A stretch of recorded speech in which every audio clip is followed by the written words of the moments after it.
Hello everyone.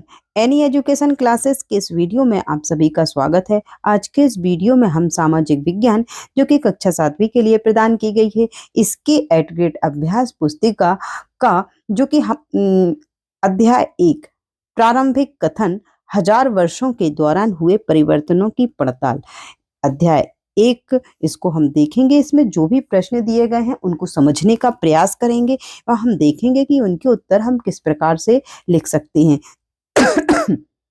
ये जो हमारा अध्याय 1 है, हमारा अतीत, इसका इस पुस्तक का है। जैसा कि हम जानते हैं कि सामाजिक विज्ञान में हमें 3 पुस्तकें प्रदान की गई हैं, हमारा अतीत, हमारा पर्यावरण, सामाजिक एवं राजनीतिक जीवन। तो ये हमारा अतीत से संबंधित अध्याय 1 है। तो यदि आपको वीडियो पसंद आए तो वीडियो को लाइक करें और चैनल को सब्सक्राइब अवश्य कर लें, ताकि आने वाले वीडियो का नोटिफिकेशन आपको मिल सके और आप वीडियो का लाभ ले सकें। वीडियो को अपने दोस्तों के साथ भी शेयर कर दें ताकि वो भी इसका लाभ ले सकें। तो चलिए हम स्टार्ट करते हैं अध्याय 1। इसमें सबसे पहले बहुविकल्पीय प्रश्नों की शुरुआत है, जिसमें कि प्रश्न 1 इसमें पूछा गया है कि ऊपर दिया गया चित्र सिंचाई की किस प्रौद्योगिकी का है। तो ये जो हमें चित्र दिखाई दे रहा है, ये रहट का चित्र है। इससे प्रारंभिक समय में प्राचीन काल में सिंचाई की जाती थी, जिसे हम रहट के नाम से जानते हैं। तो हमारा उत्तर हो जाएगा विकल्प नंबर सी, रहट। प्रश्न क्रमांक 2, पांडुलिपियों को किस स्थान पर रखा जाता था। तो पांडुलिपियों को रखने का जो स्थान था प्राचीन समय में, उसे अभिलेखागार कहा जाता था। इसलिए हमारा विकल्प नंबर डी सही उत्तर हो जाएगा, अभिलेखागार। प्रश्न नंबर 3 इसमें पूछा गया है कि मध्य युग में आने वाला कोई भी अनजाना व्यक्ति जो उस समाज या संस्कृति का ना हो, वो कहलाता था, उसे कहा जाता था विदेशी। जैसे बाहर से कोई भी व्यक्ति आता था जो उस गांव का या उस समाज का, वहां के लोगों से संबंधित नहीं होता था, उसे विदेशी कहा जाता था। इसलिए विकल्प नंबर बी हमारा सही उत्तर हो जाएगा। प्रश्न क्रमांक 4 इसमें पूछा गया है कि मध्य युग में बड़े बुजुर्गों की सभा जो अपनी जातियों के नियम बनाती थी और उनका पालन करवाती थी, उसे कहा जाता था। तो इस सभा को कहा जाता था जाति पंचायत। इसलिए विकल्प नंबर सी हमारा सही उत्तर है। प्रश्न क्रमांक 5 इसमें पूछा गया है कि राजपूतों के पराक्रम और स्वामी भक्ति का गुणगान करते थे। तो राजपूतों के पराक्रम और उनकी स्वामी भक्ति का जो गुणगान करते थे, वो होते थे कवि और चारण। तो इस प्रकार से विकल्प नंबर बी हमारा सही उत्तर है। चलिए अब हम रिक्त स्थानों पर चर्चा करेंगे, जो कि हमें प्रश्न क्रमांक 6 में दिए गए हैं, ए से ई तक। तो सबसे पहले जो रिक्त स्थान दिया गया है, इसमें पूछा गया है कि पांडुलिपियों तथा दस्तावेजों को खालिस्तान तथा खालिस्तान में रखा जाता था। तो पांडुलिपियों और दस्तावेजों को पुस्तकालयों और अभिलेखागार में रखा जाता था। तो इसके बाद रिक्त स्थान बी नंबर का, इसमें पूछा गया है कि पर्यावास में परिवर्तन के कारण कई खालिस्तान को मजबूर होकर अपना स्थान छोड़ना पड़ा। तो कई वनवासियों को मजबूर होकर अपना स्थान छोड़ना पड़ा। चलिए अगला खालिस्तान है जो इसमें पूछा गया है कि 14वीं शताब्दी के इतिहासकार खालिस्तान ने अपना वृत्तांत पहली बार 1356 ईस्वी में लिखा था। तो 14वीं शताब्दी के इतिहासकार, इनका नाम है जियाउद्दीन वर्नी। क्या नाम है? जियाउद्दीन वर्नी। इन्होंने अपना वृत्तांत पहली बार 1356 ईस्वी में लिखा था।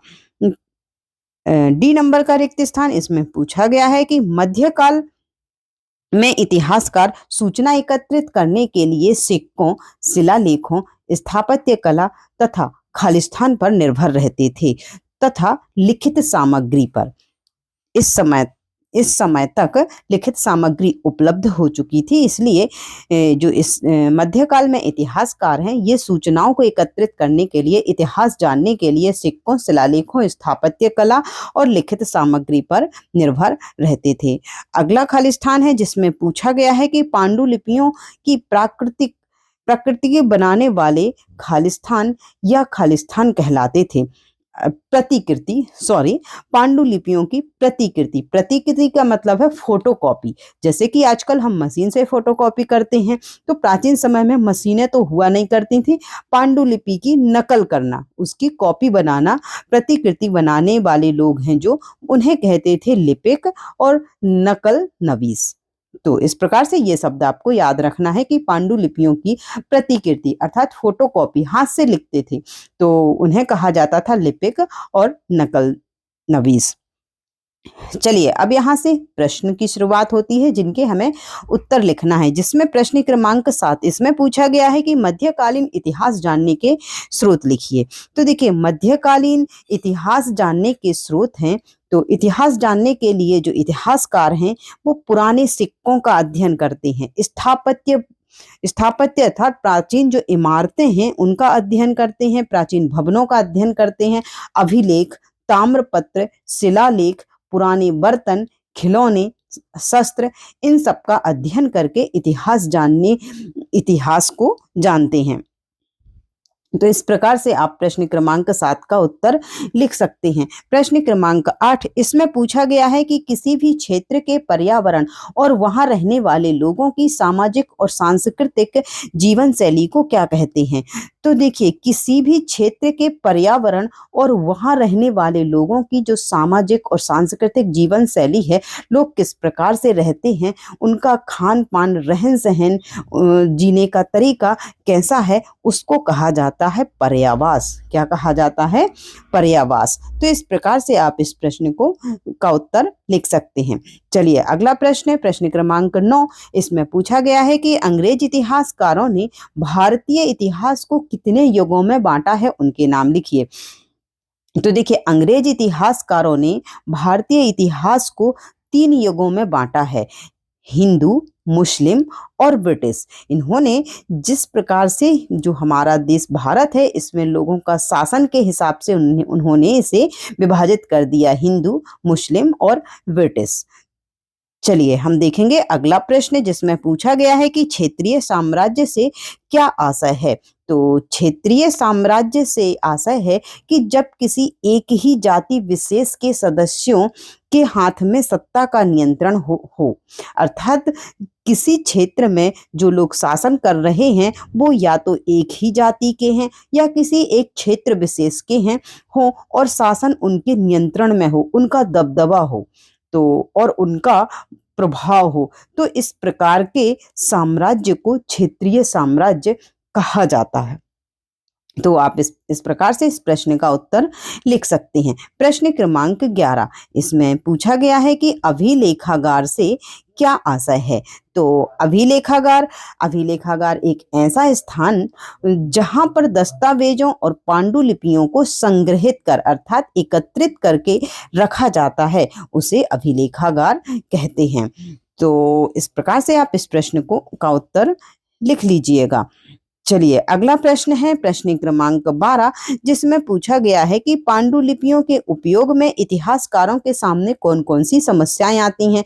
तो देखिए, पांडुलिपियां क्या है? पांडुलिपियां हैं जो हाथ से लिखे हुए ग्रंथ हैं। पांडुलिपियां हाथ से पेड़ों की छाल पर लिखे जाने वाले ग्रंथ हैं, इन्हें पांडुलिपियां कहते हैं, जिन्हें एक छाल से दूसरे छाल पर हाथ से नकल करके बनाया जाता था, और जिससे नकल करते समय लिखावट समझ में ना आने के कारण लिपिक मन से उसमें कुछ बातें जोड़ देते थे, गलत नकल भी उतार देते थे, जिससे मूल प्रति में कुछ भिन्नता आ जाती थी, कोई ना कोई अंतर आ जाता था। आप देखेंगे, आप भी जब किसी की कॉपी की नकल करते हैं, यदि आपको कुछ समझ में नहीं आता है तो आप कुछ का कुछ लिख देते हैं। इसी प्रकार से प्राचीन समय में फोटोकॉपी की मशीन तो हुआ नहीं करती थी, नकल करने के लिए वो दूसरे लिपिक हैं जो उसमें से देख करके लिखते थे। तो इस प्रकार से यदि उन्हें कुछ समझ में नहीं आ रहा है तो वो क्या करते थे, लिख देते थे कुछ भी। तो इस प्रकार से उसमें कुछ ना कुछ बदलाव आ जाता था, कुछ अलग हो जाती थी, कभी कभार अर्थ भी अलग हो जाता था। प्रश्न क्रमांक 13 इसमें पूछा गया है कि 700 से 1750 ईस्वी के बीच आए प्रमुख बदलावों के बारे में लिखिए। इस बीच में क्या परिवर्तन हुए हमें वो बताना है। तो इस काल में देखिए अलग अलग समय पर नई नई प्रौद्योगिकी अर्थात मशीनीकरण उपयोग में लाई गई। जैसे सिंचाई में रहट रहट अभी हमने चित्र देखा था रहट का। सिंचाई के लिए रहट का उपयोग होने लगा। कताई करने के लिए चरखा और युद्ध में बारूद का उपयोग होने लगा। और खान पान में आलू मक्का चाय मिर्च कॉफी इनका उपयोग करना लोगों ने शुरू किया। पहले भारत में इनका उपयोग नहीं होता था, लेकिन बाहरी लोगों के आने से भारत में आलू मक्का चाय मिर्च कॉफी इनका प्रयोग बढ़ गया और लोग इनका उपयोग करने लगे। चलिए प्रश्न क्रमांक 14 इसमें पूछा गया है कि इतिहासकार समय को केवल घड़ी या कैलेंडर की तरह नहीं देखते थे, कैसे समझाइए। तो देखिए इतिहासकार समय को केवल घड़ी या कैलेंडर की तरह नहीं देखते थे, अर्थात केवल घंटों दिन या वर्षों के बीतने के रूप में ही नहीं देखते थे। उनका नजरिया यह था कि समय सामाजिक और आर्थिक संगठनों में आने वाले परिवर्तनों को झलकाता है। यह दिखलाता है कि विचारों विश्वासों में कितना स्थायित्व रहा और कितना परिवर्तन आया। इतिहासकार से आशा है कि जब इतिहासकार पिछले इतिहास का अध्ययन करते थे तो वो एक समय को ऐसा लेके नहीं चलते थे कि भाई हमने 100 वर्ष ले लिए, 100 वर्ष में क्या हुआ, अगले 200 वर्ष में क्या हुआ। इन्होंने क्या देखा कि जिन लोगों ने शासन किया है उनके शासन में किस प्रकार से बदलाव आए, किस प्रकार से परिवर्तन आए, उनको देखते हुए इतिहास का अध्ययन किया है इतिहासकारों ने, और इसी प्रकार से इनको वर्गीकृत भी किया है। चलिए इस प्रकार से हमने इस अध्याय के सारे प्रश्न देख लिए, प्रश्न क्रमांक 14 तक। और अभी इसमें